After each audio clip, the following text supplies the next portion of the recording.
don't even care about. We found the only 11 people in this country who know how to play cricket. Have you ever played cricket? No.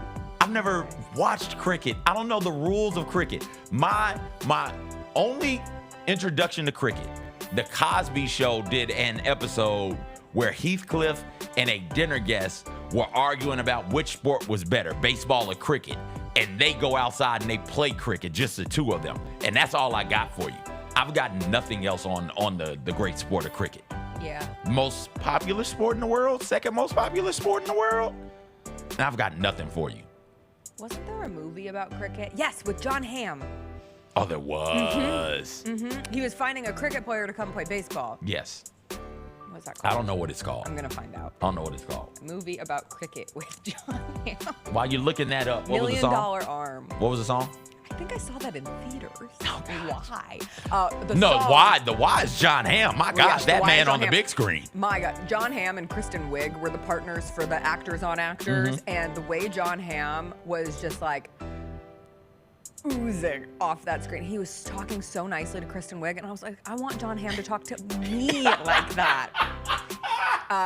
Song was Partition, but the Homecoming Live version, which was a perfect way to start a Friday. Of favorite live albums, the Beyonce Homecoming album is right up there.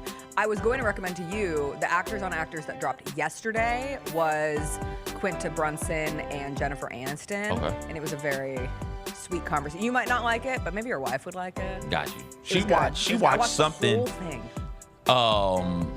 A bunch of prominent actresses, comedians specifically. Yes, she watched that. And I was like, was good. I want to watch this too. But she was already in the middle of it. And so I was like, I'll have to find it and watch it. Do you have a game? Do you need more time to think? I need more time. You need more time to think. Okay.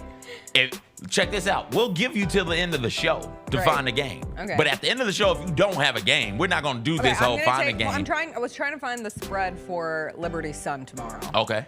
To figure out if that's the territory. You don't want like a guaranteed game? That's going to be a good game. That's going to be competitive. They're going to go back and forth. If at the end of the show you don't have a game, you'll have to eat all three of them all at once. All right. Fine. It's Friday. It is a time to celebrate. Friday, June 7th. Gonna be a good day. Jessica Benson with you from the Grind City Media Studios in Memphis, Tennessee. CJ Hurt behind the glass. Coming up on today's show, a dominating win for the Boston Celtics in Game 1 of the NBA Finals. We'll break it all down. Lang Whitaker will join us about 20 minutes in to continue the conversation. We'll talk to him about some of the NBA storylines from this week. Plus, USA, big cricket nation at this point, and some college football news as well to get into with Lang. We will do a little Music Friday with our good friend Jared Boyd, aka JB, aka DJ Bizzle Blue Bland. He has an exciting new title that we'll talk to him about, and we'll ask him some of the best stuff that he's been listening to.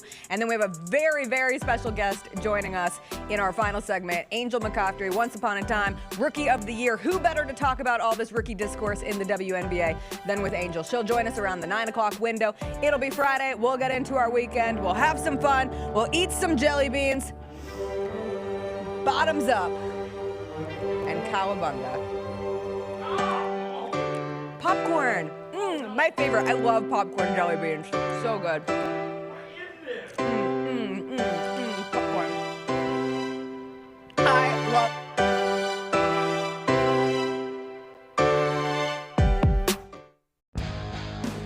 Grizzlies fans know it's the team that gives you the edge. Big River Steel does too. And much like the Grizzlies have recruited legendary talent, we want you to be part of our team. Are you ready to be part of something legendary? Then visit www.bigriversteel.com. That's www.bigriversteel.com.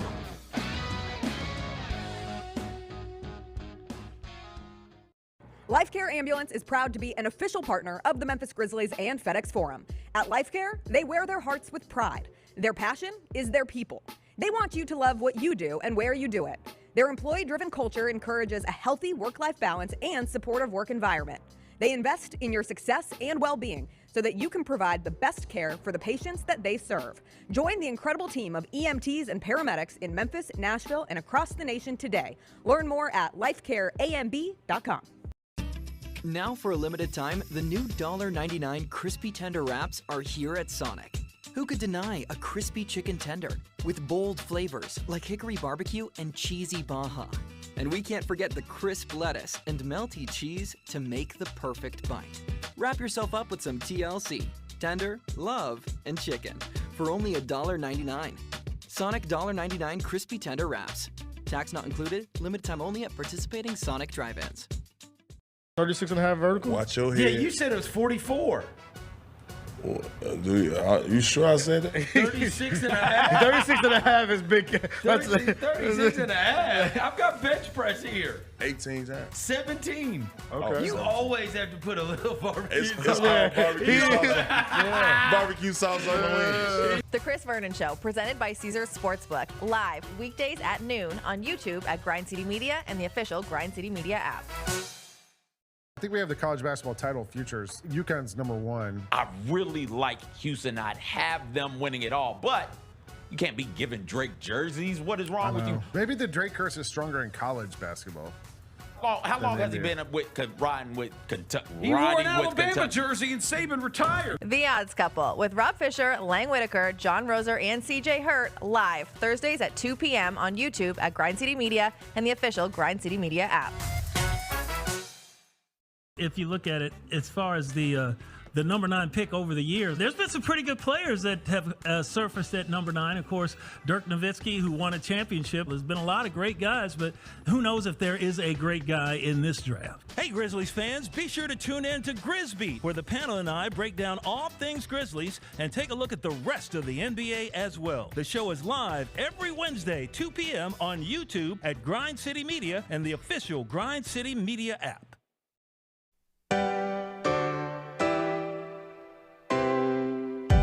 Feels great to feel the sunshine. Gotta own the day like it's all mine. Just got paid in his own time. Been working hard, I've been on the grind. I deserve this feeling, having my way. I've been on this healing. This is my day. The sun's out, hey, let's have a little fun now. Hey, I wanna let it all out. Hey, that's what it's all about. Hey, hey, 'cause I deserve this feeling of having my way. I deserve this healing. This is my day. Grind City Media presents The Jessica Benson Show with CJ Hurt. Live from the Grind City Media studios on YouTube at Grind City Media and the official Grind City Media app.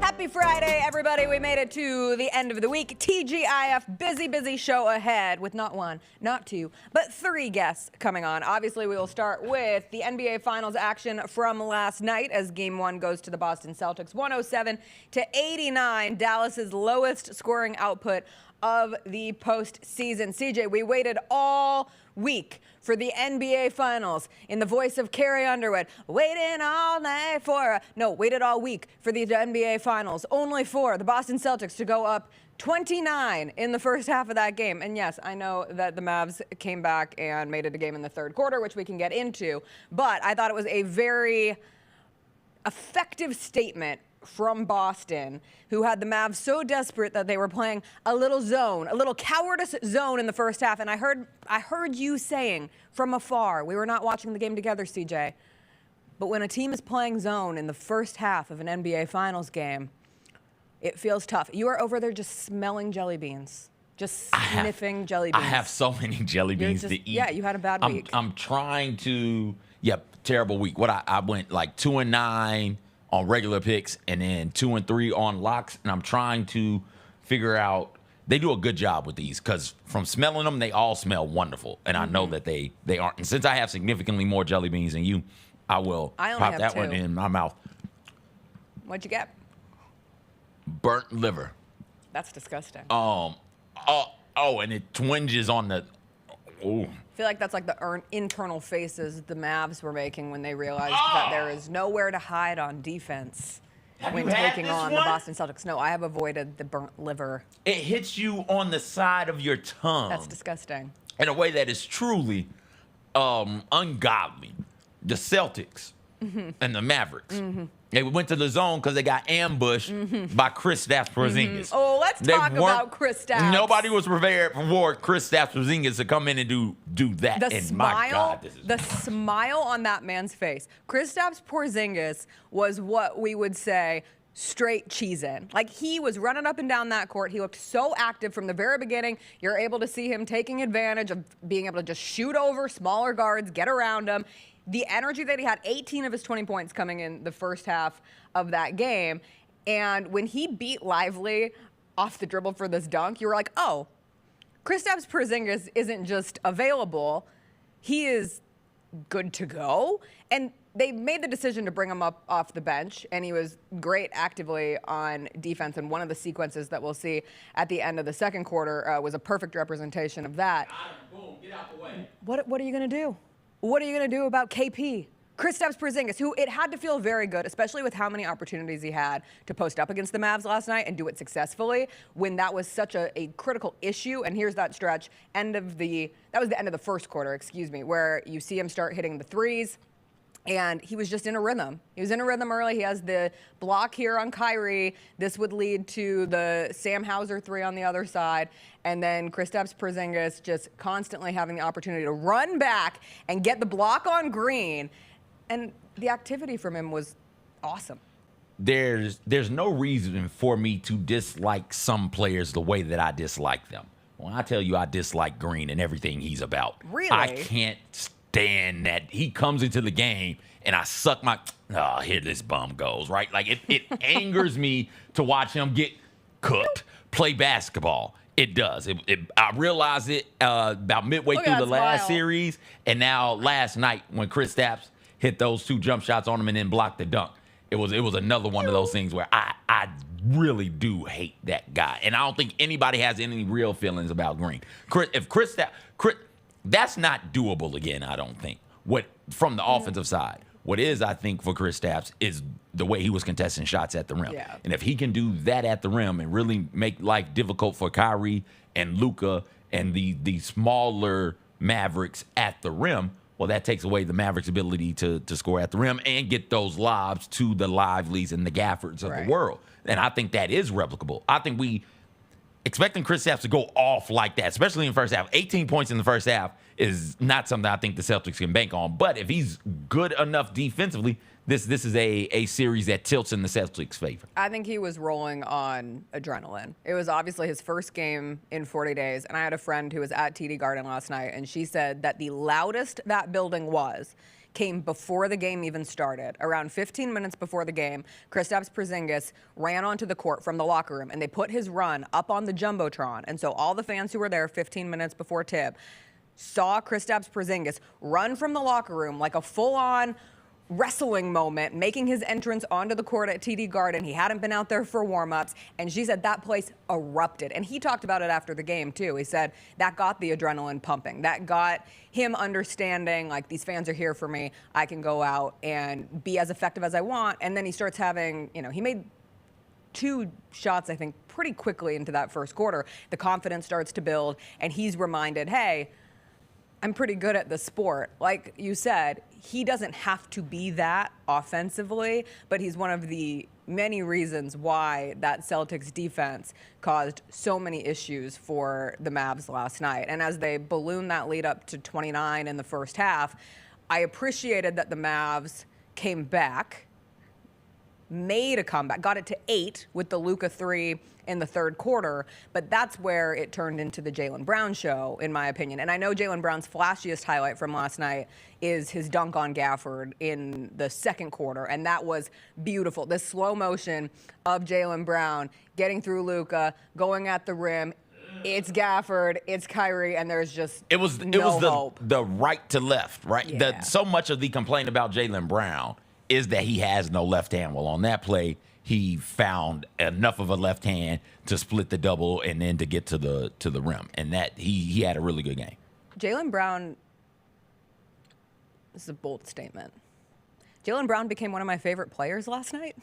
Like, I genuinely enjoed watching Jaylen Brown. Careful. He did that. He did the exact same thing to me. I tweeted it. I was like, yo, Jaylen, I might have tweeted it and posted the little comment on what year was that? Last year. Oh. Last year. Well, 1 year older, 1 year wiser. He has enough of a left hand for it not to be completely useless when he goes to his left hand. All right, like that's Jordan struggled going left. Jordan didn't have a left hand for the longest part of his early career. And then he was different when he got the left hand and a jump shot, right? Jaylen Brown has a jump shot.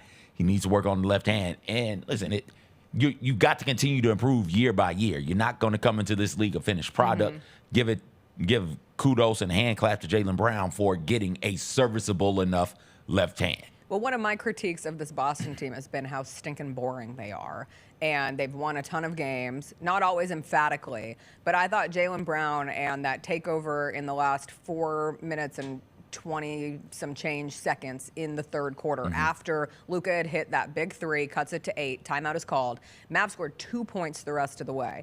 And a big part of that, the rest of the third quarter, not the rest of the game, although it felt like that at that point because the game felt finished. And Jaylen Brown afterwards said that's when the NBA Finals started. That's when the series started. Not when they went up 29 in the first half, but when they fought back after the Mavs cut it to 8 and once again was able to create enough of a lead to carry out the win in Game 1. And Jaylen Brown, the effectiveness, he had the block on Derrick Jones Jr., he had the block on Kyrie, he comes back, he has the 3, and then I think he had another block as well. And it was so symbolic of the defensive activity from Jaylen Brown in that stretch. And Al Horford was talking about it afterwards and said, like, he was the leader in that moment. He stepped up. He was the one who rallied the team around and said, we got to do this. This is, this is the NBA Finals. This is where we're at. And I was just very impressed by how Jaylen Brown, I know Jaylen Brown will never be able to win as many championships as he promised he was going to win while staring into the eyes of Taylor Rooks. Did you see we had a new Taylor Rooks meme drop last night, CJ? No. This is awful. Yeah, that was me last week. What happened? I'll talk about, bring it back to Al Horford, because I don't know what you said. I started eating jelly bean. That's okay. This is terrible. Al Horford is a tremendous defender. He sure is. He did a really good job when he got switched on to Luka. I think he ended up with 13. Oh, God. What kind was that? The faces that you're making are making me want to react to that. Disgusting. Have you had a fire one yet this morning? No? No fire ones yet? That's okay. Al Horford, 38 years old. Al Horford, still playing meaningful minutes. 13 deflections, I think. 13 deflections. I think he held the Mavericks when he was a primary defender to like 5 of 19 shooting or something like that. And especially with Luka and Kyrie. Got a couple blocks on them. I'm not going to Which, because you're thinking, like, strategic-wise, okay, let's get Luka switched on to Al Horford, and then you would think Luka would be able to cook. And Kyrie last night, he had an off game offensively, but he had some good looks that just didn't go in. And so it will be a story of, like, how can Kyrie Irving bounce back. But I thought what they did with Luka last night, and a part of that was Jaylen Brown, like picking him up full court, putting pressure on him constantly, throwing a lot of different looks. He was never comfortable, and he looked less healthy last night than he looked in the series against the Timberwolves, which surprised me given that there had been an entire week off. And I speculated as I was watching, perhaps the time allowed for it to sit more in it. I have no idea. He's not going to make excuses. He's going to keep playing. But he was asking for a sub last night. Like, there was a series at some point during that game where he's calling for a sub. Like, he needed to get out of the game. And he looked laborious running up and down the court. When did first half. First half? First half. Okay, because he just walked out of the third was great. He just walked out of the game in the fourth quarter. I think he had waved the white flag around then. No, this was in the second quarter. So they've got a bunch of good defenders who they can throw on Luka, not just on primary assignments, but on switches. Yep. And is not going to, while it does create a bit of a mismatch, is not going to be an easy bucket for Luka, right? Rudy Gobert switches on to Luka, go get him. Chet Holmgren switches on to Luka, go get him. Al Horford switches on to you, man. Like you got some things you gotta figure out when Big Al is out there. And then you brought it up. The point you made is the perfect point. you don't let them get comfortable by changing up the looks. And the Celtics can change up looks because the Celtics can say, Jaylen Brown, you're on them primarily. All right, Holiday, you're on them primarily. All right, Tatum, here's your 4 or 5 possessions on him primarily. Okay, we're going to switch now. Now we're going to corral on the trap. That they did a really good job of that, where it wasn't a full-out blitz where it is, hey, just get the ball out of your hand. It's like, no, we're both right here. If your guy rolls to the rim, then fine, go get him. But we're both right here. Luka sees 2 defenders, and there's nobody with an easy outlet pass to make, unless you're going to kick the ball all the way back out to the top of the key and reset. Yeah. And so I thought the Celtics did a really good job defensively with that. You're not going to be able to stop him, but you can make his job a whole lot harder, and they did that last night. Luka still ended with 30? Of course. That's it. 30-10, but here's the big one. 1 assist. The Mavs had 9 assists last night. That is the lowest amount of assists for a team this season. The lowest amount from a team during the regular season was 11. The Mavs had 9. And I thought the Celtics, the thing that they did best defensively was not just cutting off the lob threat that the Mavs have been able to ride upon this postseason, but they cut off the corner threes. I believe in the first half, the Mavs took 0 corner threes and had no lob finishes. And that has been such a net positive for Dallas this postseason. What'd you get this time? Wow. Don't break something. No, wait. It's popcorn. It tricked me. The first bite, I was like, oh, no, I got the same thing again. No, it's popcorn this time. Popcorn is delicious. My fault. Okay. Popcorn is delicious. We're good. I'm eating mine way faster than you because I have significantly more than you. I only have 1. You have 1 spicy? I only have 1 left. Oh, have you eaten them? No, you told me that I could do double or nothing, so I only had 2 losses this week. That's 2 jelly beans. You placed you don't 5 have a jelly spicy? beans out here. No, you went perfect from locks. Thank you. Oh wow. Have you eaten any? You said you ate 1. You ate the popcorn, so you hadn't eaten 1. Okay, cool. Yeah, maybe with Lang. We'll see how it goes. Good. We'll see. But I do think between what the Celtics were able to deploy defensively and then also how the Mavs defend the 3, which was not particularly well, or creating pressure at the 3-point line, the Mavs are a much better interior defense. And because the Celtics can go 5 out, I mean, the Celtics last night took 42. I was going to say, how many threes did the Celtics like 43? end up with? I think they went 19 or 43. 42. Okay. How many threes did the Mavs take last night? 27. And the Celtics made 9 more threes. And that's a 27-point differential. That's on math. Yeah. that's where it comes from. I don't think that happens again. I don't either. I don't think that happens again. I think Dallas will go small, which we saw a little bit starting in the second quarter when they put Kleba in there, who has better abilities to switch. And if they're able to keep Lively got in foul trouble. Lively has to be better. Like, there's a lot of importance on a rookie. He can't be better. You don't think it can be better? Lively and Gafford aren't it in this series. I thought this was going to happen to them last series. They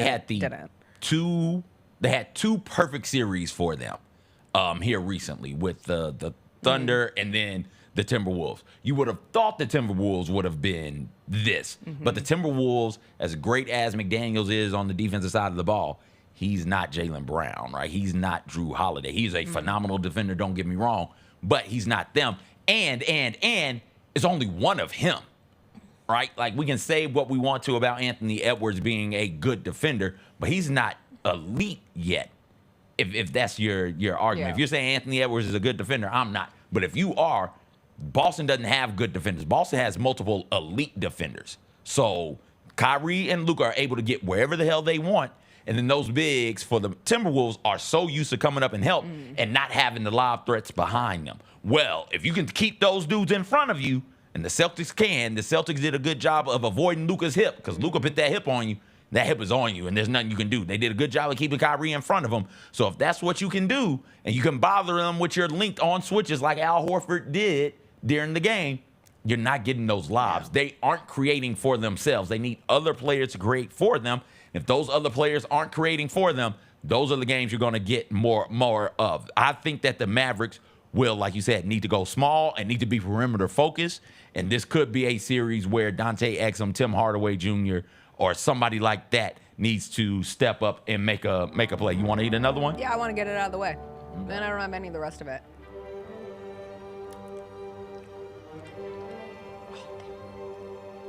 God. Oh, that's hot. That's spicy. And Oh, that's hot. We have to take a break. Lang Whitaker's on the other side. Oh, I have to eat the whole thing. I know how this works. Do you? Because you didn't make picks this week.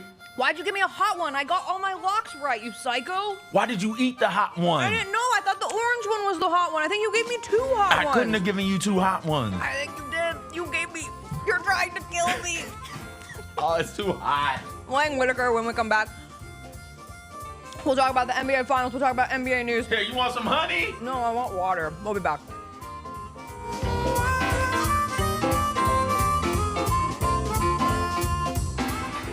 Let's talk about MVPs. Let's do it. I went with the Joker. Oh my God, Nikola freaking Jokic. Every time I watch him play, I'm so impressed. I'm obsessed with him. Yeah. Everything he does works. He can pass, he can shoot, he can rebound, he can drive, he can defend. Like, he can do everything. He can lead the fast break, and he's like 7-1. IMHO with Lang Whitaker and me, Kelsey Wright Johnson, on YouTube at Grind City Media and the official Grind City Media app. Let's face it, there's a lot of trash talk in basketball, but the great teams let their performance do the talking. Like Ford F-150 with Pro Power on board, a class-exclusive industry-first feature that turns your truck into a mobile generator and leaves the competition speechless.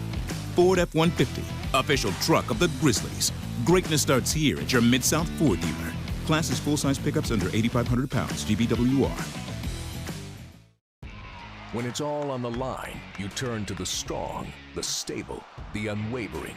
To those with a history of raising their performance, to meet the moment. It's true in basketball.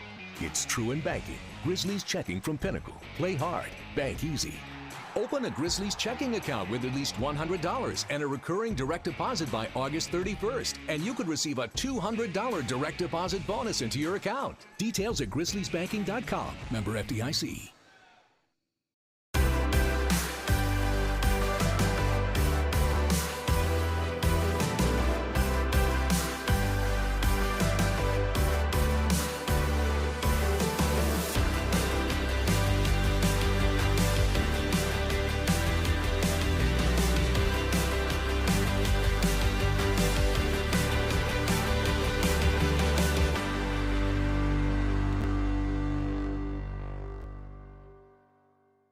Marge Simpson? Come on, Bennett. You'd hook up with Marge Simpson? Yeah. You ever see the ones with her hair, she lets her hair down? You're attracted to Marge Simpson. Marge is cute. Cute? Legacy.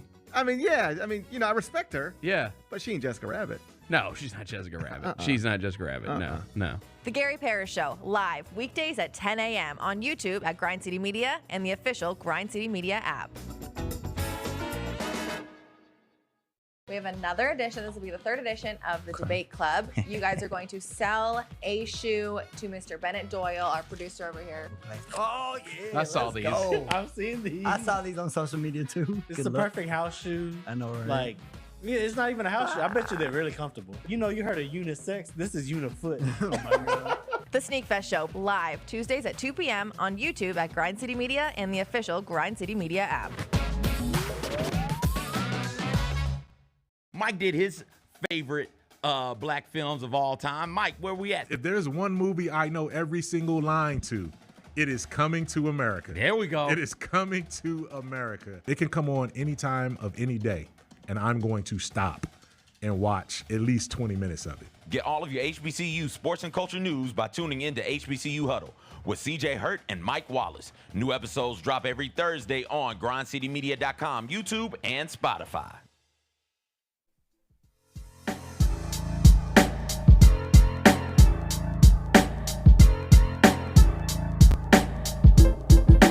Tune in Wednesday, June 26th at 7 p.m. for a special edition Grind City Media production in the 2024 Draft Show live from Southland Casino. Get real-time reactions and expert analysis on all things Grizzlies and NBA through the first round from Chris Vernon, me, Jessica Benson, and Brevin Shaquille Knight, O'Neal. and all your favorite Grizzlies broadcasters and GCM team members while you follow along to that night's first round of the NBA Draft. The CJ show looks begins great. at... before we start cracking these jokes, because that's the first time I've seen that graphic. You said this, Lang, yesterday. You said that's not point guard Brevin Knight. That's power forward Brevin Knight. The first time we saw that graphic yesterday, yeah, like is Brevin the answer to the Grizzlies front court? Do they have to RSVP? Or can they just show up? You RSVP through the Grind City Media mobile app. All right, throw the picture back up. Let's crack these jokes. Yeah. Ooh, I've almost finished this whole bottle. As soon as I saw of water. this, I was like, why is Brevin so tall? He's not that tall. He's a point guard. I was wondering why we have 2 basketballs and the one basketball player doesn't have a basketball. Can we get a basketball photoshopped into Brevin's arm crook there? Because I think that's a 3 for 3. Or just like a shot of Brevin playing in an NBA game. Also, they keep using this photo, and I had the flu in this picture, and I'm sweaty. The tucked denim jacket's a nice touch. Thank you. I do like that jacket. I bought those shorts in Oxford the day before. I was at the Ole Miss LSU game. Do you tuck your denim jacket into your shorts often? No, I don't. Why is my hair tucked into my frocket? What's a frocket? A frat pocket, like a front pocket. What's a frat pocket? You know, the little, like a pocket right here. A front pocket? When you Why is it are just called in a front pocket? It's a really good question. When you're in college, I remember you would get tanks, and if the tank had a pocket on the chest, we called it a frocket. By tanks, you mean tank tops? Yeah, tank tops. Excuse me, not like. There's all sorts of like lingo flying around here. It's true. It's true. No, like a tank top. Okay. And you would have a pocket, but they were only on fraternity tanks that you got at like philanthropy events. Okay. So that's a frocket. I feel like this isn't all in code. Like the last 30 seconds is like language that I don't necessarily understand. Well, language you can understand. Yeah. Happy Friday. Thank you. What's new? You have guys been got a going big show through. today. I saw the list. We do lots of guests, but you've been going through quite the ordeal. At the top, and then it works its way down. We start with our star. I've had an ordeal. No air conditioning. No air conditioning. For 5 what days. happened? Got fixed today. Congratulations. My wife and son were out of town last weekend. Okay. Last Saturday, I'm sitting on the couch watching. I forgot which. I was watching some basketball game. And as I'm sitting there, I was like, I played golf in the morning, and so I took a shower, and I'm sitting there, and I was like, it feels like it was kind of hot, and I was like, maybe I got sun, I don't know. Right. And then I realized I'm just kind of sweating, and I'm like, why? Maybe am I sick? Like, what is going on? And I got up and I looked at the thermostat, and it was the temperature in the room was at 75. Oh.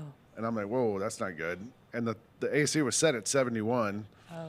So I'm like, And this is Saturday at like 4 in the afternoon. So I'm home alone. So I call the AC company. And I get the voicemail because it's Saturday. We will return your call Monday morning. And I'm like, great.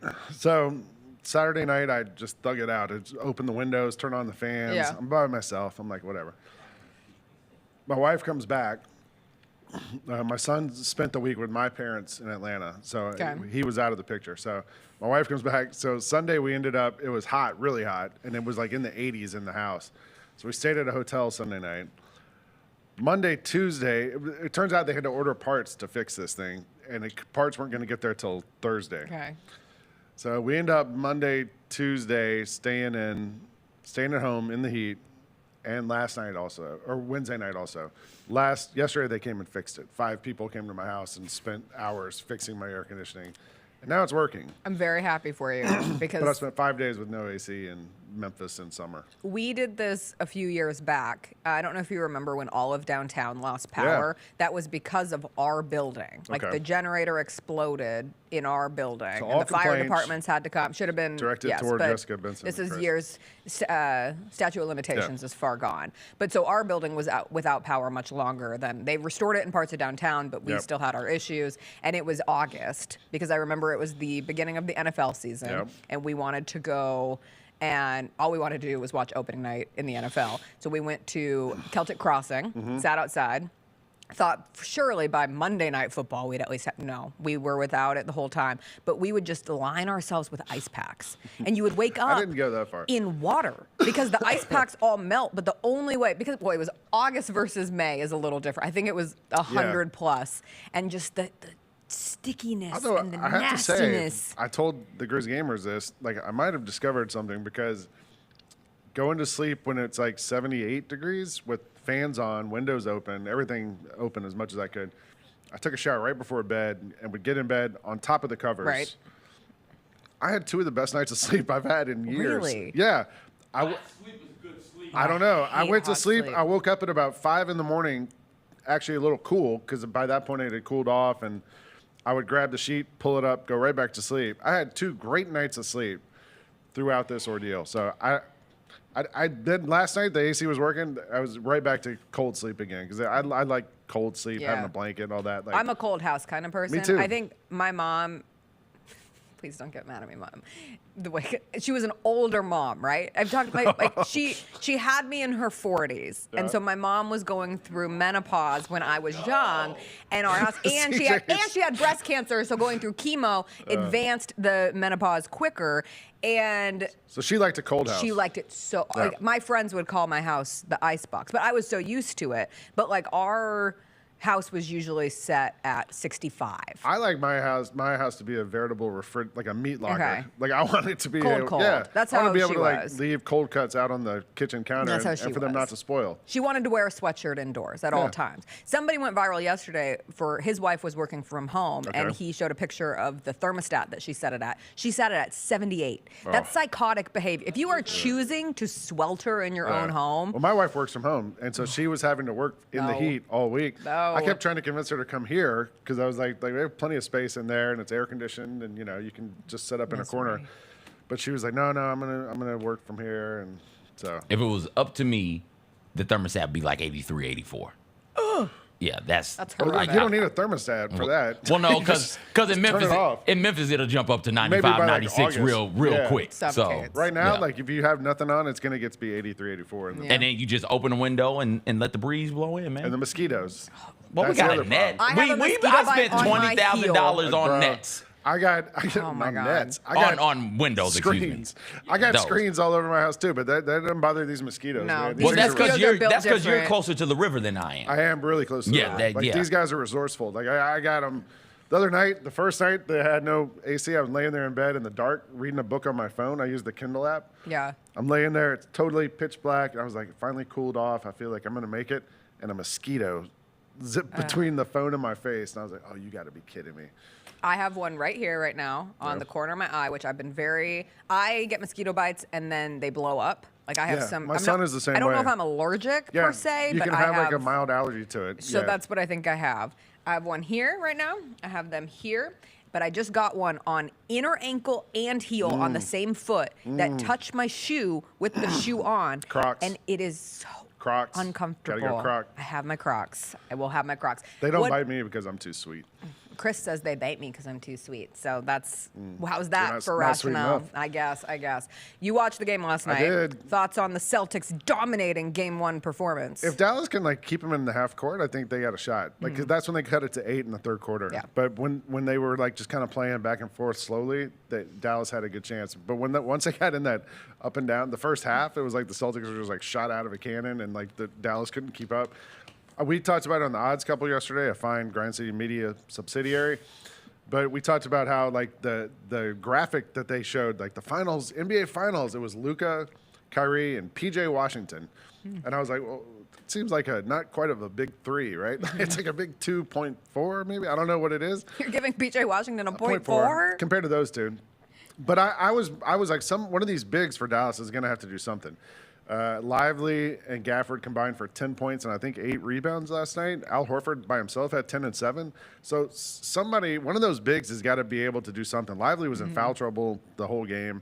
Gafford was whatever. Yeah, that was one of the things Jaylen Brown did so well in that late third quarter stretch was I think Lively picked up another 2 during that period. He had 2 fouls I think coming out of the half, and then he had 5 by the end of the third quarter. Yeah. So I think Boston's size, especially with Porzingis back, is just might be too much for this Dallas team. Is Jaylen Brown the star of the Celtics? No. Still Jason Tatum? Yes. It's just that Jason Tatum doesn't have to be. But mostly that's marketing, I think. Like, Okay. Tatum's got the Jordan deal and the magazine covers. I think it was the expectation. Sure. And I think he's probably the better, just scorer of that group. Jaylen Brown's probably the better all-around player, even if he can't dribble left-handed. He's gotten better. It was a low bar. But I think he's probably the better all-around player. And we saw last night, he was blocking all those shots in the third quarter and, drawing fouls and doing a lot of little things. He was a great great help defender last night. I thought, you could put Drew Holiday by Kobe, like, oh, this is one of my guys. Look at that move. That reminds me a bit of Kobe. He worked out with Kobe. He's going to be Kobe. And I think Jason Tatum has been battling some of those expectations, some of those thoughts. And what I feel like he's done a particularly good job of this year and throughout the course of the playoffs is playing within himself. You don't have to take – you're not Kobe. You've got way better teammates, right? You don't have to take all of the shots. Jason Tatum can get any shot he wants at any point in time in the game. He has to be smart about what shots he's choosing to take, and then he has to back off a little bit and let his teammates, something Kobe struggled with tremendously throughout the course of his career, letting his teammates do the things that they're good at. And I think Jason Tatum has finally found the happy medium betwixt the two. He also needs to take care of the ball more. He had another 6 turnovers. I mean, he has night. those games, shout out Kobe, where he goes 6 for 24, too, where he's not able to make the shots, but he's still throwing them up there and trying to get the shots up. I think that's, to CJ's point, like that's kind of managing those games and getting through those games. And the Celtics team, like, they looked so good on offense. Like, they were able to move the ball around, find open guys. Even in the third quarter when they couldn't make a shot. They were making the extra pass. Yeah. Something they were that able Dallas couldn't do at all. Well, they only have 2 guys to pass to. That's the problem. So, well, they showed throughout the rest of the postseason to be able to rely on a P.J. Washington or a Derrick Jones Jr. And so you're going to have to get. There was a play last night where Derrick Jones Jr. drove in the lane. It might have been the third quarter. Was that when Jaylen Brown blocked him? Just stuffed him. Yeah. I was like, there's a reason Derrick Jones Jr. is Derrick Jones Jr., right? Like, he's always kind of been this role player.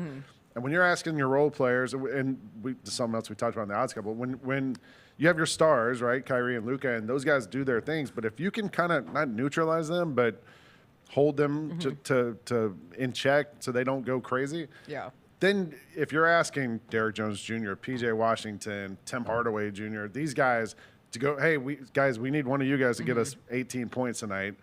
If you're the Celtics, that puts you in a pretty good position, I think. No, I agree. 2 things I wanted to get. Yeah, One, are you a fan of USA cricket? I am now. Me too. We knocked off Is this Pakistan. our sport now? Oh, for sure. Absolutely. Worldwide, yeah. We're the best in the world. We will play India on Wednesday. We're going to kill them. I think so. I saw someone on Twitter say, like, what is this equivalent to? Like, what does this mean, right? Like, U.S. beating Pakistan in cricket at the World Cup. What is this? And someone said this would be like if Pakistan beat the United States in, like, baseball or basketball. I was going to say basketball. Yeah. Basketball would have been. I don't know. I went to a wedding in India a couple of years ago, and cricket was on TV constantly. All the time. And so we watched it. I just had it on all the time. And it was interesting to watch. It's sort of baseball-ish. You throw the ball and you have a bat, and you just run back and forth. Right. But the guys in the field don't have gloves. It was interesting to watch. It's just I think here there's so many other sports that are popular already. Like it's never really broken through amongst the big mainstream audience here. As CJ eats another jelly bean. Which one are you going for? What'd you get? Faith. He got vomit. Something that is the opposite of vomit to me is talking about college football in June. And I know everyone was very focused on the college football playoff schedule and what those 12 games are going to look like, which was great. I prefer the sicko approach, which was the entirety of the bowl season schedule that came out. I didn't actually look through it. Well, wait. Lucky for you. Vomit is horrible. I'm going to throw up. It's called vomit for a reason. It's vomit. Have you ever vomited and then, like, the taste of the vomit made you vomit again? It would be ironic if a vomit-flavored jelly bean made CJ vomit. You vomit on the show. That'd be a little too on the nose, though, if we're being horrible. honest. So the whole bowl schedule came out, and I schedule. realized I missed something very important, which was a new sponsorship of bowls, which is one of my favorite sub-stories of the college football world. If you look in the upper right-hand corner, on December 28th, our Christmas gift, I know, me neither, but I'll read it for you. It is the Snoop Dogg Arizona Bowl presented by Gin and Juice by Dre and Snoop. I knew about that. I knew Snoop was sponsoring a bowl. Incredible. Yeah, because he's really done a good job of now there's a drink. There's a gin and juice. I think it's a canned drink. Yes, it is. Pre-mixed. One of those canned cocktails. Yeah, it's a cocktail thing, which makes a lot of sense for Snoop. And I would imagine, Snoop's got to be the halftime show, right?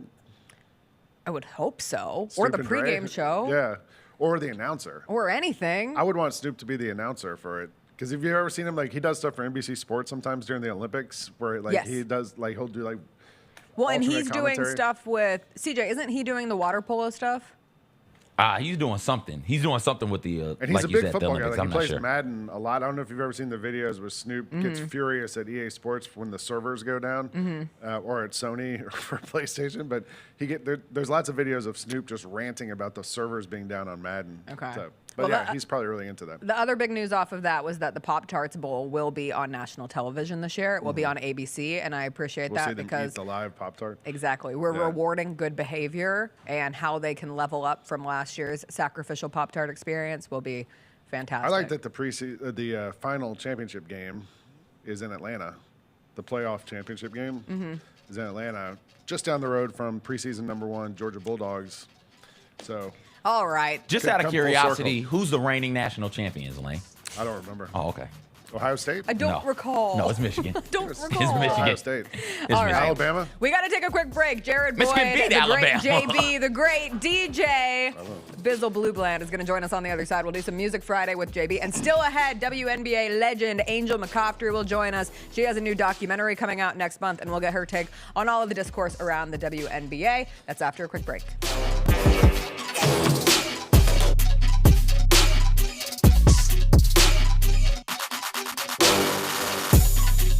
Let's talk about MVPs. Let's do it. I went with the Joker. Oh my God, Nikola Jokic. Nikola freaking Jokic. Every time I watch him play, I'm so impressed. I'm obsessed with him. Yeah. Everything he does works. He can pass, he can shoot, he can rebound, he can drive, he can defend. Like, he can do He everything. can lead the fast break, and he's like 7-1. IMHO with Lang Whitaker and me, Kelsey Wright Johnson, on YouTube at Grind City Media and the official Grind City Media app. Let's face it, there's a lot of trash talk in basketball, but the great teams let their performance do the talking. Like Ford F-150 with Pro Power on board, a class-exclusive industry-first feature that turns your truck into a mobile generator and leaves the competition speechless. Ford F-150, official truck of the Grizzlies. Greatness starts here at your Mid-South Ford dealer. Class is full-size pickups under 8,500 pounds, GBWR. When it's all on the line, you turn to the strong, the stable, the unwavering. To those with a history of raising their performance, to meet the moment. It's true in basketball. It's true in banking. Grizzlies Checking from Pinnacle. Play hard, bank easy. Open a Grizzlies checking account with at least $100 and a recurring direct deposit by August 31st. And you could receive a $200 direct deposit bonus into your account. Details at grizzliesbanking.com. Member FDIC.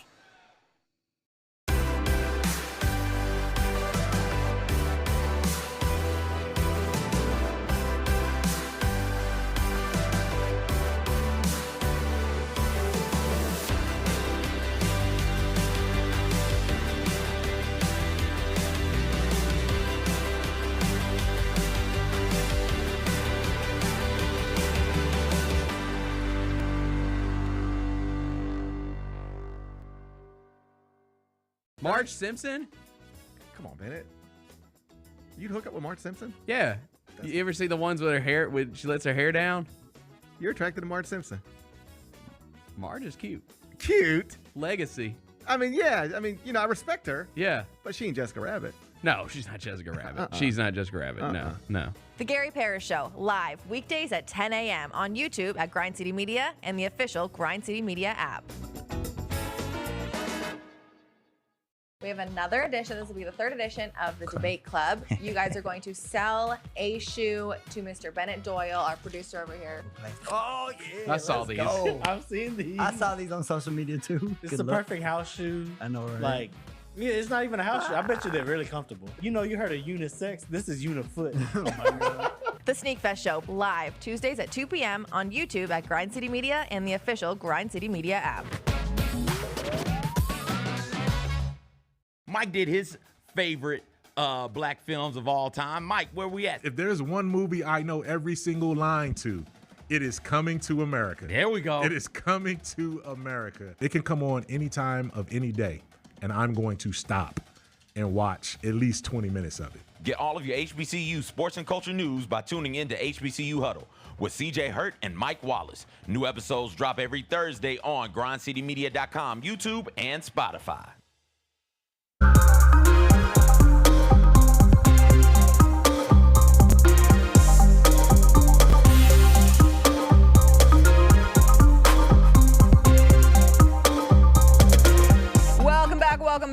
excited to do a little Music Friday with a special guest today. It is Jared Boyd, JB, DJ Bizzle Bluebland. JB, the last time I saw you, Yes. you were DJing at Riverbeat Music Fest. That was intense. I broke a turntable I heard. on the way in. It's replaced. Everything's cool. Okay. I found out that I need DJ insurance, so we're looking into that. DJ I don't know. insurance? Yeah. I don't know if State Farm has it or whoever, but we'll see what's up. We'll see what's Okay. up. 1R, CJ. What? 1R. I'm Come sorry, on, man. I'm sorry. My bad. I'll eat another vomit jelly bean for you. To atone for my That's all he mistake. needs in this world. I'm sorry. We wanted to have you on, one, because you have an exciting new title to your ever-growing title list. You're the new governor of the Memphis chapter of the Recording Academy. One of. What does that mean? Well, I'm an ambassador and I'm an advocate for the Memphis chapter of the Recording Academy, which, a lot of people may know the Recording Academy for producing the Grammys and administering the Grammys. But there's so many other initiatives like Grammy U and tons of other things that are going on that, we are a board and a body of advocates for musicians, music performers, music professionals. So everything from going to see the actual governor of the state of Tennessee to, have deep discussions about the future of musicians and what that means in the state, to, like I mentioned, going to the schools and talking to students about music careers and music adjacent careers. And the Memphis chapter isn't just Memphis. It's actually one of the most diverse chapters as far as geography. The anchor cities are Memphis, New Orleans, St. Louis, and a lot of the surrounding areas. So artists in Mississippi, artists in Baton Rouge, artists all throughout the region, Arkansas, all throughout. So what's the biggest thing that you want people to know, or the broader music community to know about music in this region right now?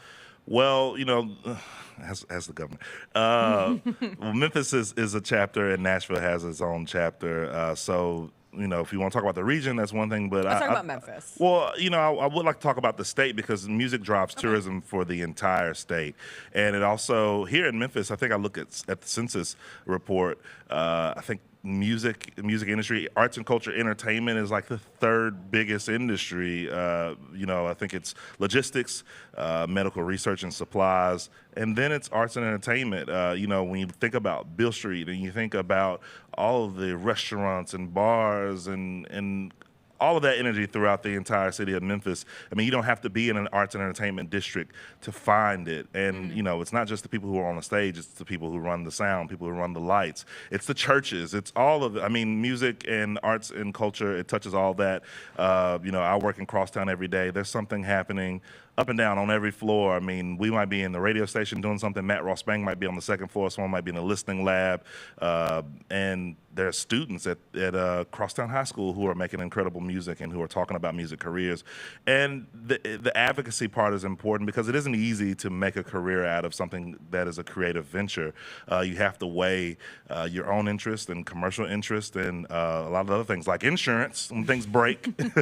So, there are a lot of barriers to entry, and it's hard to sustain, to have a sustainable career.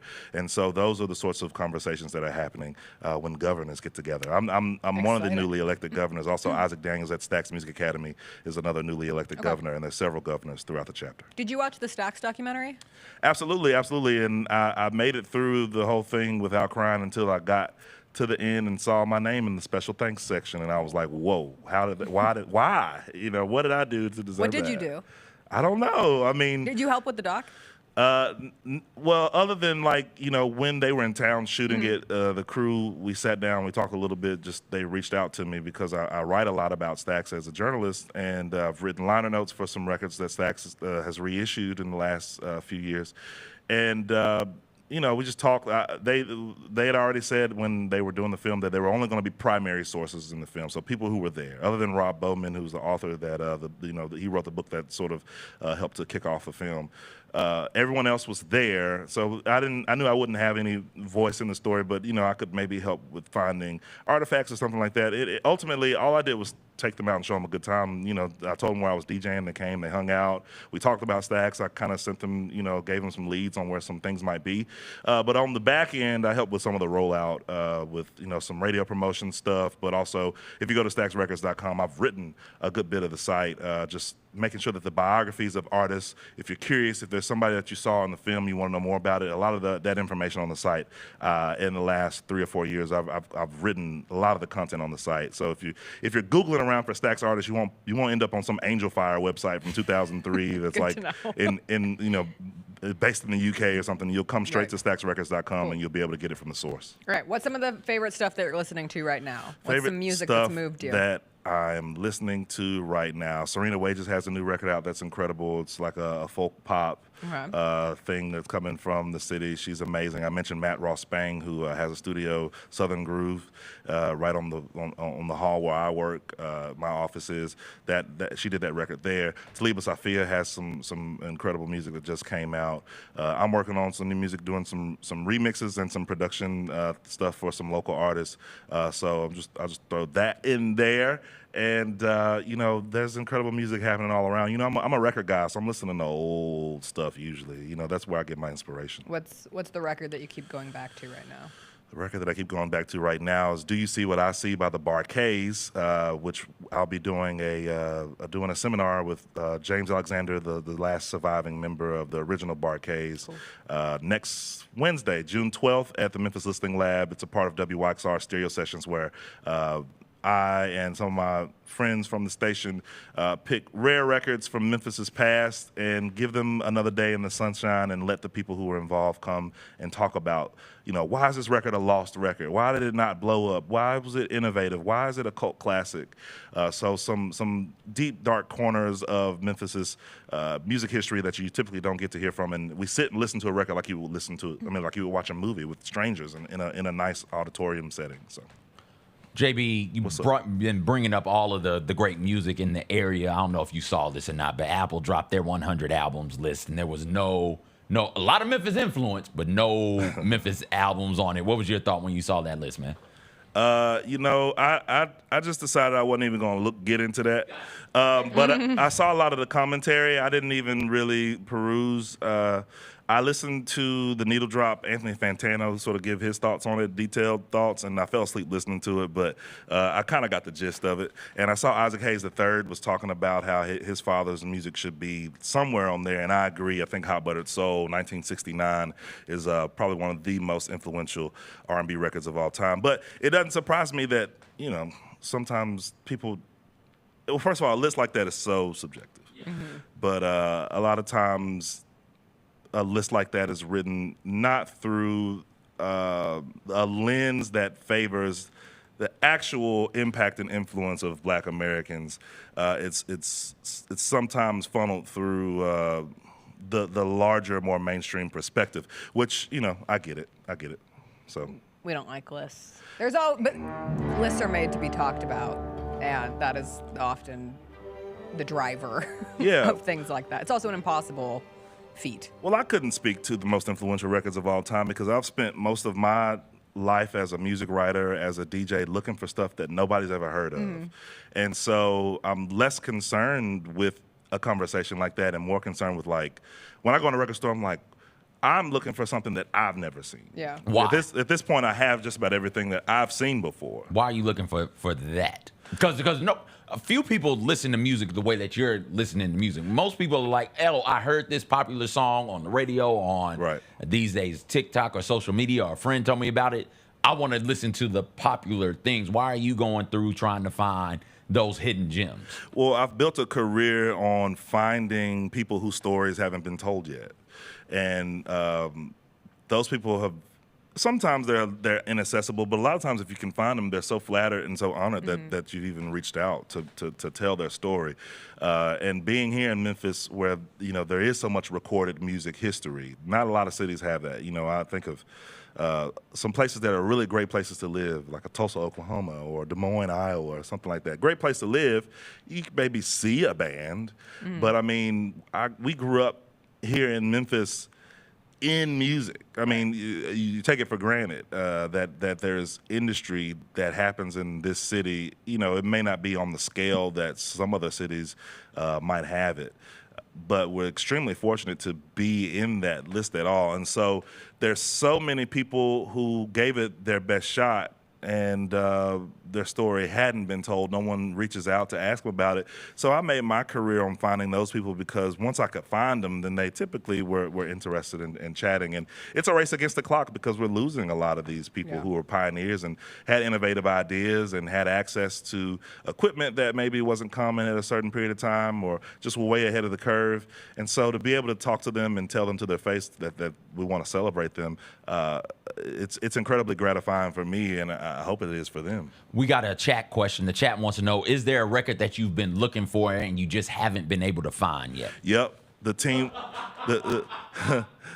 Wolf soundtrack. I love Really? I love Teen Wolf, and I love the music in Teen Wolf, Okay. and I've been looking for the Teen Wolf So soundtrack. Luke, put this out there into the ether on the Twitterverse. Like, Yeah. we want to find the Teen Wolf soundtrack on record so that the homie JB can get it. If you got it, let us know. Yeah, fingers crossed on that, because I've made mistakes before, where I've been flipping through a bin and I see something, I'm like, ooh, the soundtrack to this movie, and I get home and it's a laser disc. But I was moving too fast. So, if you got it out there, if you can hook me up with the Teen Wolf soundtrack, I would appreciate that. Michael McDonald's wife, Amy Holland, has a song on there called Shooting for the Moon. That's a song that plays at the end when they shoot that last free throw and win the game. And I love that. And then Surfing USA is on it. Well, Big Bad Wolf. if you're really paying attention and even on cable TV, they hadn't fixed this. Okay. In the end credits, there's an extra that whips out his thing, and so while the credits are rolling, if you're looking real close, I like Teen Wolf, man. I've seen it a lot of times, so I've noticed this. So there's a thing in Teen Wolf in the credits. Okay. Yeah, so even if when I was a look. kid, it used to come on UPN. Yeah. Used to come on UPN on like a Saturday afternoon, and I mess around and see that. It'll ruin my Saturday. But Where I'm am used I to it looking now. on the screen? Am I looking middle, right, corner? Where is it on the screen? I think the credits are kind of rolling on the right side. So it's a split. And yeah, I think that's how I kind of do it. And then he's sort of just because he's in the stands. He's in the stands of the basketball game. I don't know what made him do that, but he's been immortalized. Amazing. He's been Honestly, immortalized. of all the answers you could have given for that was a top tier response. I will say, from somebody locally that I've been tuned on to this year, that I feel like I wish I would have discovered earlier, Valerie June. Valerie June has become one of my favorite artists of the year, and it's so fun to find local artists who you just resonate with. And I love experiencing music like you, where it's like a gem that you feel that you found and a little secret unlocked. I can flip a record store upside down, flipping through records. I mean, you see a lot of the same stuff. John Cougar Mellencamp, Herb Alpert. You see a lot of the same stuff if you're flipping through record collections. A lot of people were into the same stuff, and records were only popular for a couple decades. Yeah. I mean, well, I'll take that back. Of course, the jazz of the 50s and sort of the psychedelic stuff of the 60s, but that sweet spot of like 70s stuff and 80s stuff is where the bulk of the collections come from. And then after that, people had tapes and then they had CDs. So when you're looking through, you see the same stuff roughly in just about every collection. And then but there's always that one or two. There's a weird record in there. It's somebody's Baptist church had a recital. Somebody's best friend had a weird fascination with synthesizers. And so everybody that's got, there's a Purple Rain, there's a Thriller, there's In Control, and there's a Marvin Gaye, What's Going On? And then there's this thing, and it's like, what is this? And that's what I'm looking for. It's what is this? And who knows how many of those exist in the world of that one piece? And it's like, okay, I've never seen this before.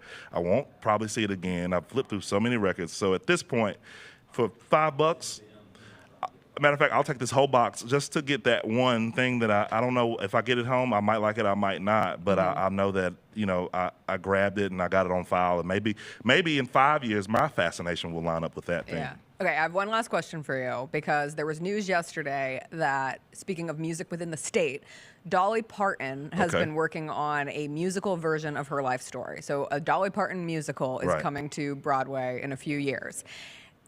is one of those things where we get so many things called jukebox musicals, which are musicals that generally tell the life story of an artist, and you just get the music. We had the Temptations one, Ain't Too Proud to Beg, rolled through here I think it was last season. Yeah, I saw Tina, which was excellent. The MJ musical is coming next season. There's been a Carole King. There's been the Jersey Boys. There was a Rick James. It was one night only. I missed it. Okay, but what I was going to ask you is if there was any artist who, it is a genre that I'm, as a Broadway fan, a little tired of, but if there was any artist who could make a musical version of their life that you would be interested in seeing and hearing, who would it be? That's a great question. You know, well, the first person that comes to mind is Tupac, but they're going to ruin it. Yeah. They're going to ruin it, but it's going to be a spectacle. I mean, I do want to see that Rick James when that came through town. I don't know why it was one night only, but it felt appropriate. I just had something going on that night. You know what? Who would I want to see? Who would I really want to see with music? Oh, man. I think I just said it, those two. Yeah. Those two. A Tupac musical would be crazy. Wild. There's an Alicia Keys one right now. It's called Hell's Really? Kitchen, and the cast album actually just dropped this Wow. morning. Wow. And it's up for a ton of Tony Awards, but interesting. you know, they keep churning them out. We'll get a Dolly Parton one. I already got mine. I got Cher. I got the Cher show a couple years ago. Cher show. Okay. Yeah. Usher. And Usher music, I feel like that could be universally loved. That's. I mean, he's on fire right now. I called him. You know what I called him the other day? Boy Beyonce. Do you think Usher would appreciate being called Beyonce? I don't think Beyonce would appreciate it. Usher but- being called Beyonce? yeah. But I think that's what he is right now. At least for right now, he's Boy Beyonce. He's the best we're gonna get on the male side. But women love Usher and men love Usher. Yeah, absolutely. And we all love Usher's abs. JB, thanks as always Hey, for coming thank in you. studio. This We'll is have you always back. special. Congratulations on everything. Where can Thank people you. see you next? That Wednesday? This Wednesday, we'll have James Alexander at the Memphis Listening Lab. I'll be with Erykah Badu, Juicy J, and Currency on June 16th at the Orange Mound Tower. I'll be emceeing that event. That's going to be incredible. Erykah Badu's going to DJ. And then June 20th, I'll be back at Cameo DJing. Last night, it was crazy. I DJ'd at Cameo. So I'll be back on the 20th, and that's going to be insane. Excellent. JB, appreciate you. We're going to take a quick break. When we come back, we will be joined by WNBA legend Angel McCoughtry. We'll get her take on all the happenings around the WNBA, plus a very exciting new documentary dropping later this month. That's after a quick break.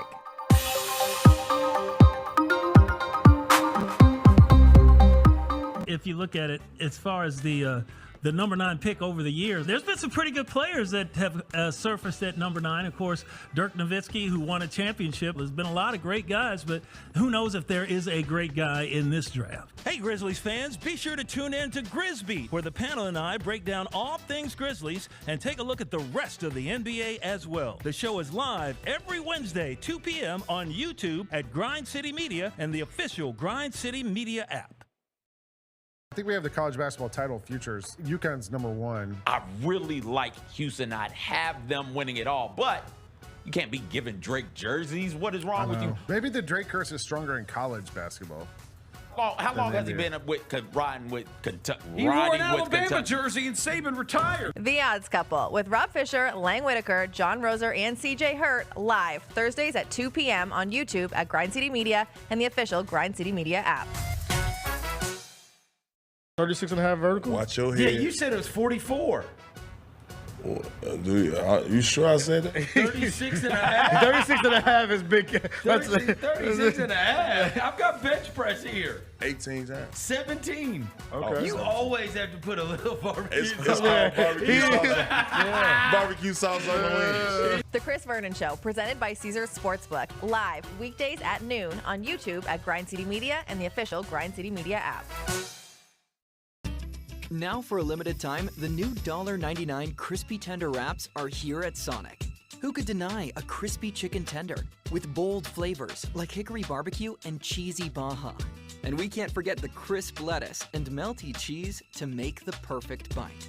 Wrap yourself up with some TLC, tender, love, and chicken for only $1.99. Sonic $1.99 crispy tender wraps. Tax not included, limited time only at participating Sonic drive-ins. LifeCare Ambulance is proud to be an official partner of the Memphis Grizzlies and FedEx Forum. At LifeCare, they wear their hearts with pride. Their passion is their people. They want you to love what you do and where you do it. Their employee-driven culture encourages a healthy work-life balance and supportive work environment. They invest in your success and well-being so that you can provide the best care for the patients that they serve. Join the incredible team of EMTs and paramedics in Memphis, Nashville, and across the nation today. Learn more at lifecareamb.com. Let's face it, there's a lot of trash talk in basketball, but the great teams let their performance do the talking. Like Ford F-150 with Pro Power on board, a class-exclusive industry-first feature that turns your truck into a mobile generator and leaves the competition speechless. Ford F-150, official truck of the Grizzlies. Greatness starts here at your Mid-South Ford dealer. Class is full-size pickups under 8,500 pounds, GVWR.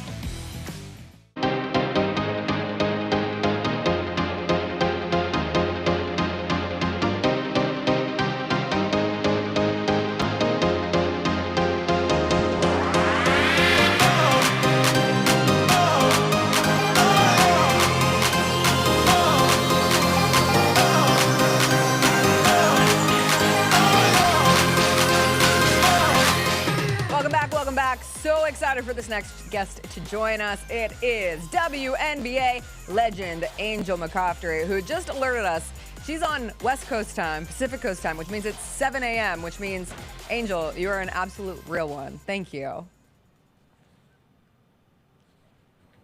Time for y'all. We appreciate it, Angel. Thank you so much.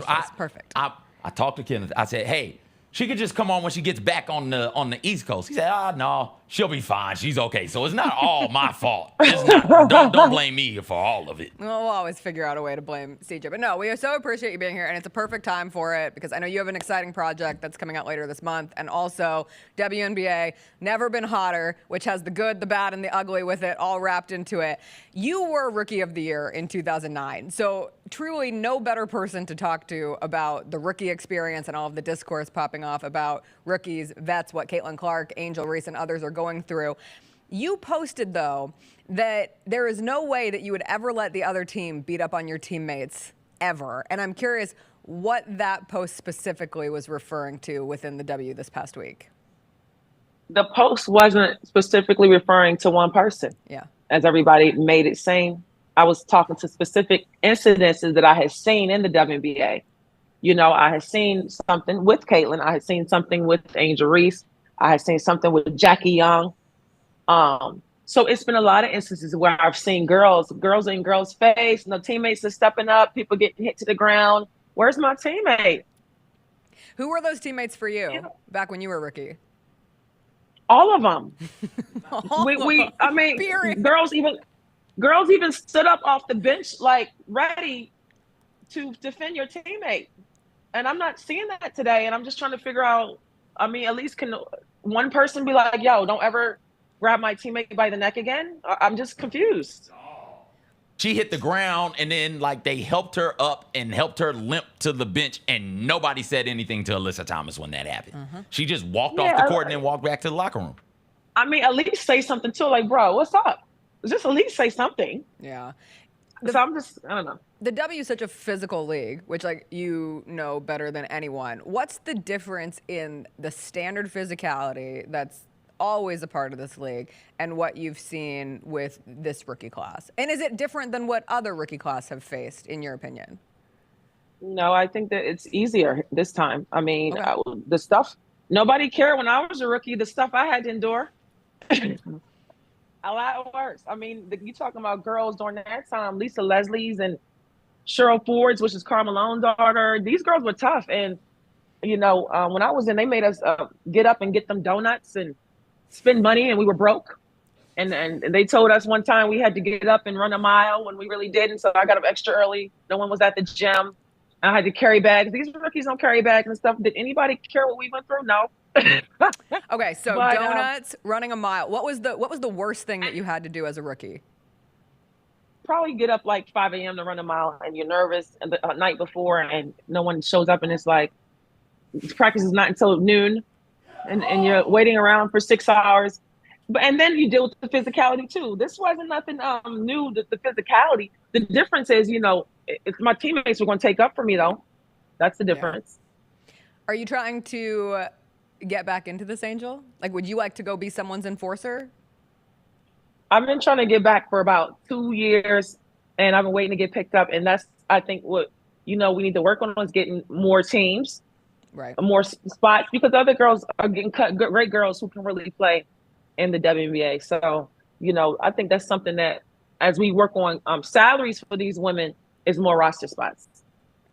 Preach. I mean, the fact that it's as difficult as it is to make a roster, stay on a roster, the limited amount of teams, it all plays a part. I am curious because I think there's nobody better to hear from than WNBA vets and alum like yourself. So many people have had opinions when it comes to the why of what the rookies are facing, the Caitlin Clark introduction. Are people jealous of Caitlin Clark? Do you think it's a jealousy issue, or is it something else that's going into what she's enduring or what she has seen in these first couple of weeks in her pro career? I mean, people are human. You get what I'm saying? Like, we can't act like people don't have feelings and they're robots. Like, it's humanity out here. So, I think, just like NBA players, some of them feel a certain way that the older NBA players feel a certain way that the guys now are making $100 million. You get what I'm saying? And they were just as good and could play like the guys now. You know what I mean? You're talking about during the time of Magic Johnson, those guys weren't even making $1 million.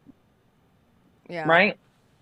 I was listening to Gino Auriemma was on a show yesterday, and I thought he used a really perfect word, and it was people feel disrespected. And like when you feel disrespected, you can act a kind of way because this league has been here, these players have been here, and so maybe there's jealousy with some of them. Certainly, like I'm not going to put emotions on people. He said that about the pay. He said that about the pay and stuff.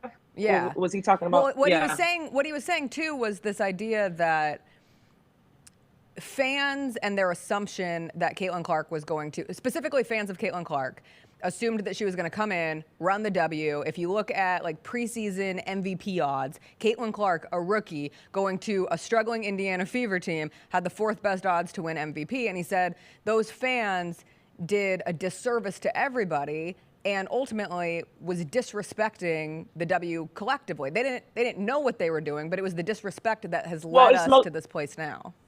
Well, I would say it's a lack of research. Mm-hmm. Like yesterday, a guy's telling me, like, yo, these are the most impressive players I've ever seen. The WNBA has never been this impressive. I said, what do you mean never been this impressive? Yeah. Nobody's doing impressive moves. I said, let me show you some of my moves. And he's watching on YouTube. He's like, oh my God, he's in shock. And I'm like, what do you mean impressive now? Yeah. So that's what I'm dealing with a lot of people. You don't disrespect us because you never watched before. That's it. It was always impressive. Yeah. What a boss move, right? Like, oh, impressive move.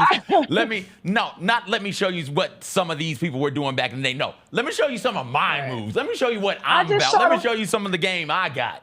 And guess what? I showed him one move. I showed him me doing a 360 on Brittany Griner. And he was just like, nasty and so word. It's like, right. So it's like, guys, you got to do your research even before our time.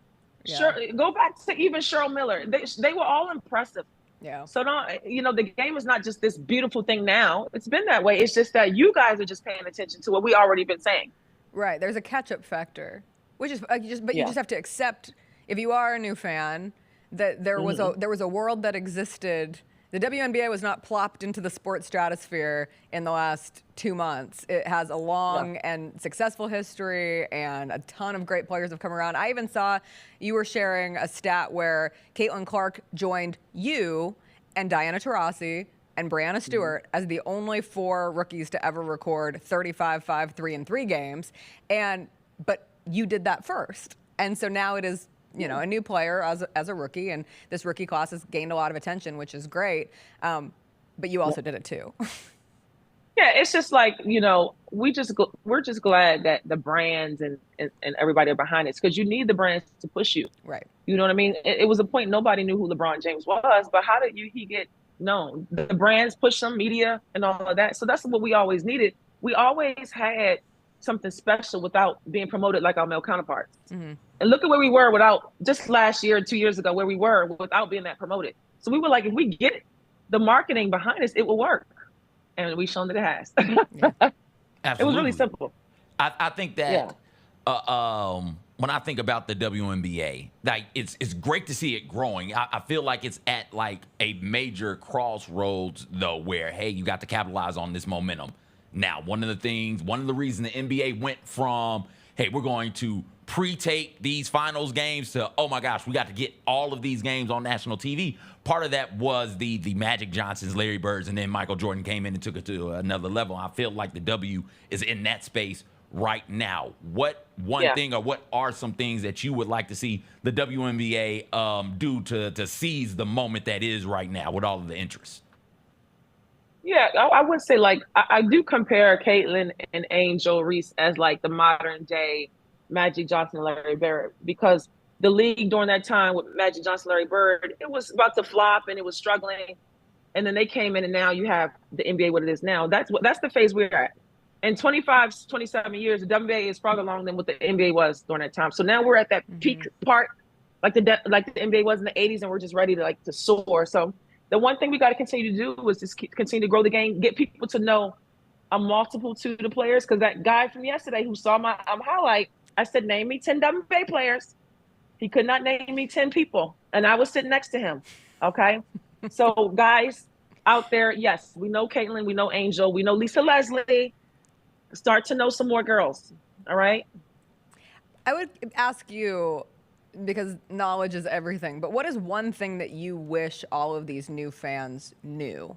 Like, is there one piece of information, one story, one bit of lore, or just like a general concept that you wish new fans were aware of when it comes to the WNBA? Just a general concept that it was always exciting, and to do your research when you just think you know everything. That's all. It's simple. It's pretty simple. So you are a part of a very exciting, because like you said, there's been a lot of really important history within the WNBA, and a part of that was everything that happened in 2020 and the protests and the movement that the WNBA was significant in their part, specifically with your team, the Atlanta Dream, and everything that went into ultimately getting former U.S. Senator Kelly Loeffler to step down or to sell the team and no longer be the owner of the Atlanta Dream. There's a documentary coming out later this month called Power of the Dream that you're a part of. Can you explain a little bit about this project and what it's going to look like when it drops later this month? Yeah, Power of the Dream, executive produced by Sue Bird and Nneka Ogwumike. Just being a part of that in 2020, it was just such it was an exhausting time, because you're talking about it was COVID happening. We didn't really know what that was, social injustice, and just trying to figure everything out with our nation, and then we're trying to play basketball. But we in the doc, we really show how we overcame a lot of things, dealing with the bubble and dealing with how we dealt with social injustice, and I think how we improved some things. So you guys are going to really enjoy this doc. It's coming out June 28th, and you can check it out on Prime.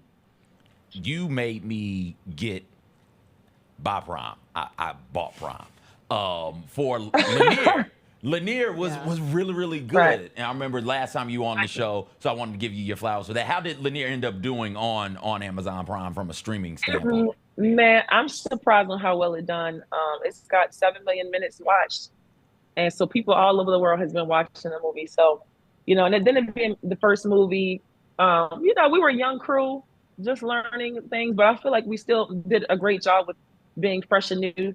But just to tell the history about the lake, man, and still to this day, people are still dying at the lake. Crazy things are still happening. Stay away from Lake Lanier, y'all. It's so many. You will never find me there. There's so many other lakes, guys, to enjoy. Go to Florida or something. It's close. It's close. Stay away from Lake Lanier. Where's this documentary previewing or premiering at, Angel?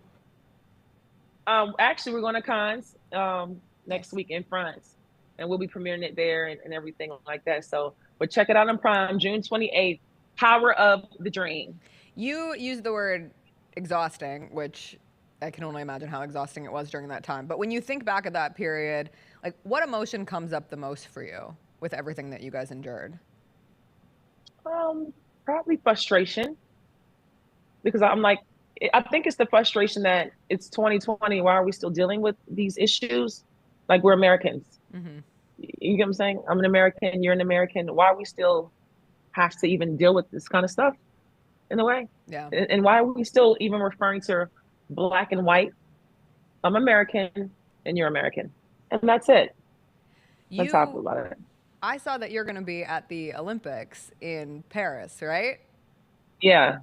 People have the opportunity to watch the 3-on-3 action with you. Is that a thing?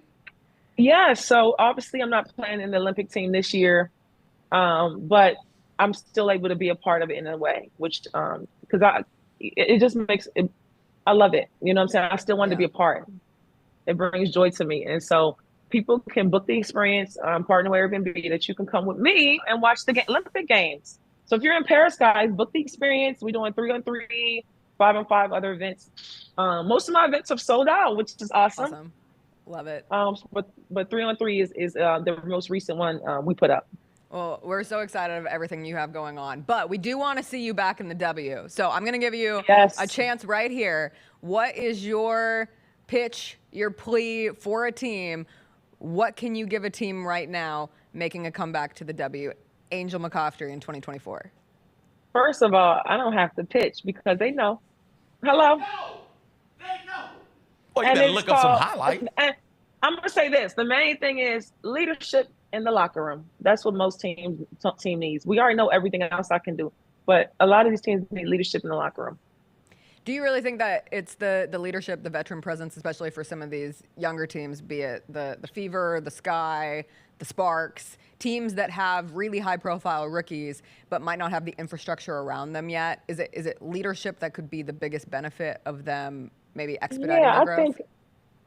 I think every rookie that's coming in that they want to make a franchise should have a vet next to them. You know what I'm saying? I don't think no rookie should have to carry that weight on their own. That's why Vegas brought me in for A'ja Wilson to kind of like just lead her. Now she's an amazing leader. Yeah. You know, but I watched her when she was shy in the locker room and things like that. And, you know, but so I think every rookie needs that. Let's not put them on that island to carry all the weight and all the pressure, especially when the whole world is watching. You know what I mean? Just those things that just have a vet to just show you like how to just deal with the pressure of it all. Yeah. You know, so. A'ja, the best player in the league right now, far and away. Like, how does this work? I'm gonna say they just killing the game, killing it. What's that tier of the players right under her? Like, who are you most excited seeing try to chase that status at the moment? You know what? I really like Cameron Brink. I really like her game. Like, I do. Yeah, she's gonna be good. I really like her as a person too. I don't know if you saw the most recent interview she did. I thought she was incredibly thoughtful, and everything she says just is impressive. She's impressive, and she could just model. Isn't she like just a model-esque and just like a beautiful kid? Like, somebody give her a modeling deal already. I saw she's going to play on that 3-on-3 team, and they released like the USA jerseys with Brink on the back. They said these are going to be an all-time seller for the summer. There's going to be people just out there in their USA Brink jerseys all summer long. I believe so. Yeah, she's so marketable. So yes, I believe that. Angel, thank you so much for waking up early, for taking the time with us. And we can't wait. I'm going to say it. We can't wait to see you back in the W sometime soon. Oh, thank you so much. Thank you so much. Looking very forward to checking out Power of the Dream coming out on Amazon Prime later this month. We'll see you later. Angel, real quick. All right, guys. Real quick. Yeah. I got a new billboard. Next time you're in town, I'm going to show you. This is going to be good stuff. I can't wait. I'm coming to Bill Street. Yes. Let's go. We'll see you later. Thanks, guys. Bye. That was Angel McCoughtry. We cannot appreciate her enough for taking the time to come on the show this morning and adding some very much needed context with all of the happenings within the WNBA. CJ, do we have to take a break? Or do you just have to keep eating? Okay, I was just checking. This is my last jelly bean, by the way. Eat it. Eat it. Jessica. Eat it. Please stop trying to force things down my throat. Eat it. I was way too aggressive. You got a good one? Oh, it's a hot one. Oh, it's a hot one. Oh, no. Oh, it's a hot one. I downed this water bottle. They are not comfortable. I do not like those jelly beans. Ow. Oh, my God. Oh. Hot. That doesn't help. At all. That doesn't help at all. And it's just been sitting on this desk. I should not have done that. You know the germs on this? Ew, Rosa puts his little floss here. That's disgusting. Oh, my God. I'm going to drink this hand sanitizer. Drink it up. Oh, Drink it up. Gosh. Because we won't convene until Monday.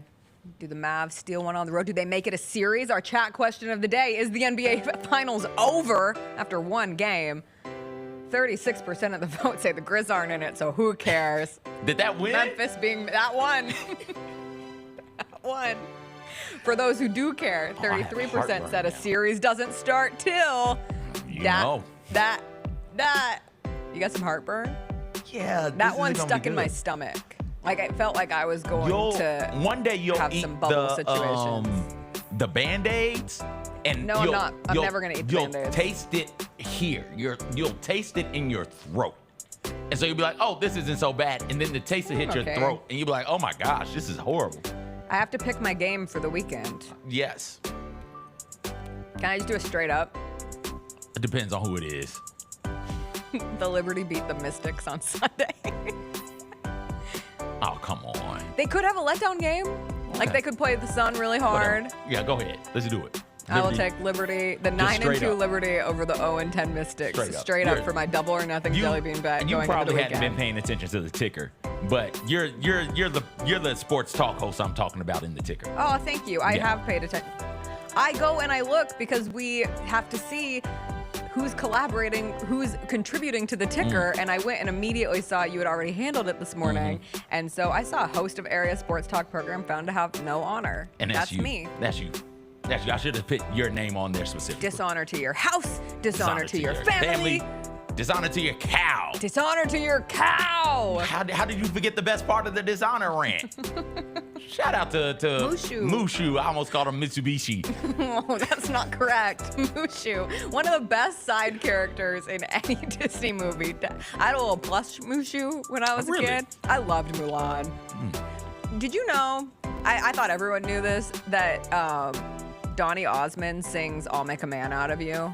I did not know that. Yeah. That song is my favorite Disney song, right? I'll be moved to tears by that song today if I listen to it. It's like, yes, make a man out of me, sexy man with no shirt. There's two Disney songs that like get me out of my chair, and it's I'll Make a Man Out of You and Zero to Hero. Zero to Hero does it. Okay.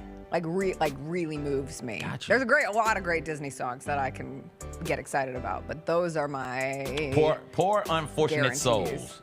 Like, if I'm feeling particularly nefarious, I will get on tables and sing that song. Like, You've that's got my your jam. looks, your pretty face, and don't underestimate the power of body language. Oh, I love That's how we're Ursula. gonna go. I Everybody love have a Ursula. wonderful weekend. We'll be back talking about the NBA Finals on a Monday. We'll see where the series stands, some of the WNBA action from this weekend as well. Check out the Liberty Sun game tomorrow. It should be, as the kids say, a movie. We'll see you on Monday. Have a great weekend, everyone. Bye.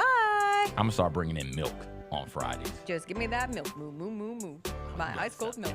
Moo, moo, moo, moo. You brought up the little bacon dude during the bacon draft or the breakfast draft. Oh, bacon is good for me. Yeah. Chicken nuggets is family. That video popped up on my TikTok. She thinks she can run around and treat us like all the stars